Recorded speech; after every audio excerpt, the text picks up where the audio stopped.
Good afternoon everyone. আমি অসমা daily blogging চ্যানেলে আবার একটি নতুন ভিডিওতে আপনাদের সকলকে আবার একবার স্বাগত। আশা করবো আপনারা সকলে বেশ ভালো আছেন, সুস্থ আছেন, যে যেখানেই আছেন, যেখান থেকে আমার ভিডিওটি আপনারা দেখছেন। আমরা সকলে খুব ভালো আছি, সুস্থ আছি। আর আজকে হয়ে গেল বৃহস্পতিবার 17 তারিখ, আর এখন টাইম চলছে 11:39, 1:39। আর দুপুরে লাঞ্চ সবই কমপ্লিট। আমি এখন একটুখানি বানাচ্ছি, দেখো, তিলের বড়া। একটা ভাজা হয়ে গেছে, এখন একটা ভাজছি। আর তিলের বড়াটি হয়ে গেল। বাকি সমস্ত তোমাদের সঙ্গে শেয়ার করে নিয়েছি আমি। তো অবশ্যই ব্লগের সঙ্গে দেখতে দেখো কারা কারা তিলের বড়া বা পোস্তর বড়া ভালোবাসে, অবশ্যই আমাকে কমেন্ট বক্সে জানিও। কিন্তু আজকে হয়ে গেল বৃহস্পতিবার, আর বৃহস্পতিবার মানে নিরামিষ। দেখো, আজকে হচ্ছে মটরের ডাল, আর মটরের ডালটা হচ্ছে আমাদের কুমড়ো শাক আমাদের গাছ করেছি, আর একদম ছোট ছোট করে আলু দিয়ে করেছি মটরের ডাল। কেন হয়ে গেছে রেডি, একদম ধোঁয়া ওঠা গরম। এদিকে হচ্ছে ঝিঙে দিয়ে আলু দিয়ে পোস্ত, এদিকে একটুখানি আছে পোস্ত বাটা, আর এখানে হচ্ছে ঢেঁড়স আলু ভাজা, আর হচ্ছে পটল ভাজা। এখানে করছি তিলের বড়া। এখন দুটো ভেজে রাখছি, বাকিগুলো গরম গরম যখন খেতে বসবে তখন ভাজবো। তো চলো, ব্লগে অবশ্যই সঙ্গে থেকো, আর আমি ব্লগটা কন্টিনিউ করব। এটির জন্য ঢেঁড়সটা সেদ্ধ করে রাখা হয়েছে, এখন এটা মেখে দেবো।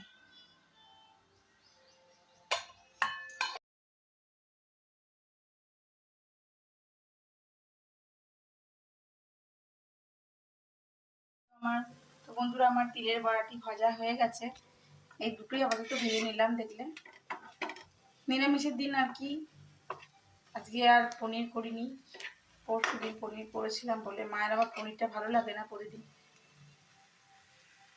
তো চলো তুলে ফেলি, মুচমুচে করে ভাজা হয়ে গেছে, একটু ভেজে নিয়েছি।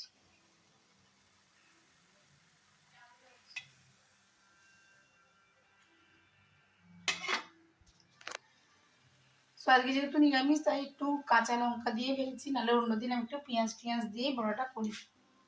তো যাই হোক, ব্লগের সঙ্গে থেকো আর ব্লগটা দেখতে থেকো। আশা করি আজকে ব্লগটি তোমাদেরকে বেশ ভালো লাগবে।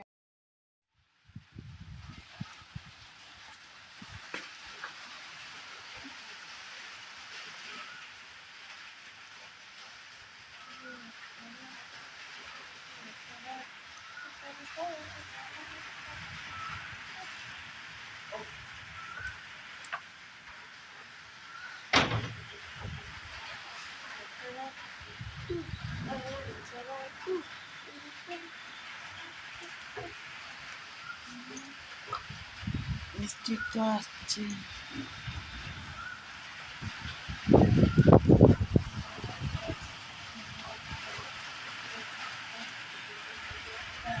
স্যার মোড়ে স্যার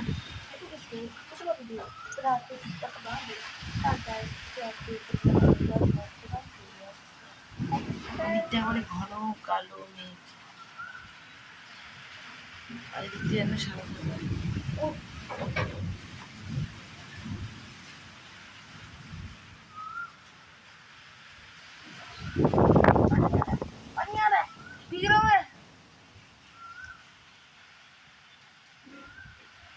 এবারে যাকে বলে মুষল ধারায় বৃষ্টি। দেখতে পাচ্ছি না আওয়াজটা?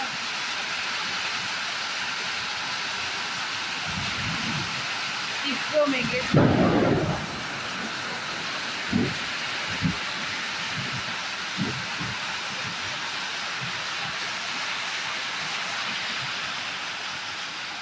আওয়াজটা দেখছি। এখন ঘুরিতে 8:27, আর আমি যাবো একটুখানি বাজার, কয়েকটা সবজি নেবো।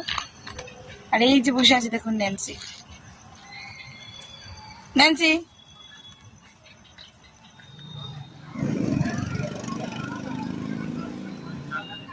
নিয়ে চলে এসেছি আমি সবজি, সাথে নিয়ে এসেছি পালং শাক,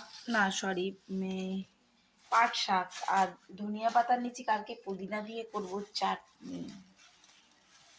দেখেছো, ধনিয়া পাতা নিয়ে এসেছি, কালকে চাটনি করবো। আর এখানে নিয়েছি পাট শাকটা কালকে করবো রসুন দিয়ে। কাল তো শুক্রবার আছে, কাল তো নিরামিষ নেই, তো কাল করব। এটা বিড়াল পাট পেয়েছি। আর কালকে ঠাকুরকে চাপাবো তরমুজ। এই যে তরমুজটা লাল হবে গ্যারেন্টি। এখানে ঢ্যাঁড়স, টমেটো, আমার গাছেও টমেটো হয়েছে। আর পটলটা খুব ভালো ছিল না বলে আমি অল্প করে নিয়েছি। বললাম যে আমি বাজার থেকে আজকে পাট শাক নিয়ে এসেছি। এটা হয়তো সাদা পাট, হ্যাঁ, লাল পাটটা পেলাম না। আর আমাদের এখানে 10 টাকা করে আটি নিয়েছে পাট শাকের। তো আমি এখন যে সকালবেলা তো অত সময় হয়ে ওঠে না, যদিও কালকে মিঠির ছুটি, গুড ফ্রাইডে। তো এখন আবার মানে সেই সংক্রান্তির আগে থাকতে আমার মেয়েটা আসছে না, মানে আমার কাজের মেয়েটা আসছে না। তো ওগুলোও করতে হচ্ছে, বাসন ধোয়া টোয়া মোছামুছি। মিঠির বাবা অনেকটা হেল্প করে দেয়। তো এই যে দেখতে পাচ্ছ এখন আমি শাকগুলো কুটবো, কুটে কাটে রেডি করে মানে একটা প্লাস্টিকে ভরে রেখে দেবো।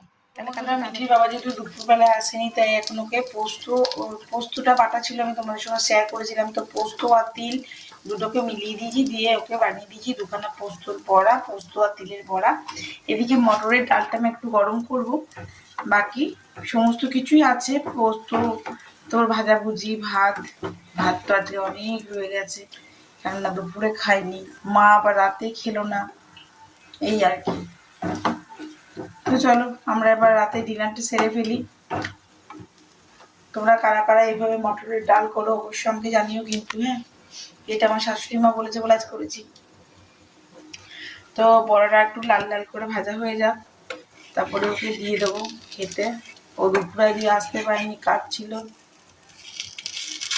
তো আমরা মা বেটি খেয়েছিলাম, আর আমি এখানে নিজের জন্য বড়া ভাজিনি।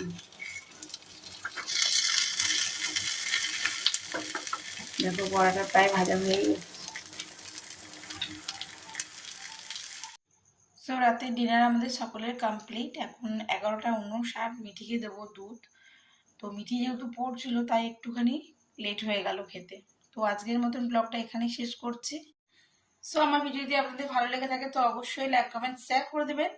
আর যদি আমার চ্যানেলে নতুন বন্ধু হয়ে থাকে তো আমার চ্যানেলটি সাবস্ক্রাইব করা বিশেষভাবে অনুরোধ রইল। সকলেই ভালো থাকুন, সুস্থ থাকুন। যদি কোনো নতুন ক্রিয়েটার হয়ে থাকো অবশ্যই আমার সঙ্গে কমেন্ট বক্সে কমেন্ট করো, আমি তাদেরকে তার চ্যানেলটি সাবস্ক্রাইব করে তার পাশে থাকবো অবশ্যই। সকালে ভালো থেকো, সুস্থ থেকো। আবার একটা নতুন ভিডিওতে, নতুন ব্লগে তোমার সঙ্গে খুব তাড়াতাড়ি দেখা হচ্ছে। ততক্ষণের জন্য বিদায়, টাটা, গুড নাইট।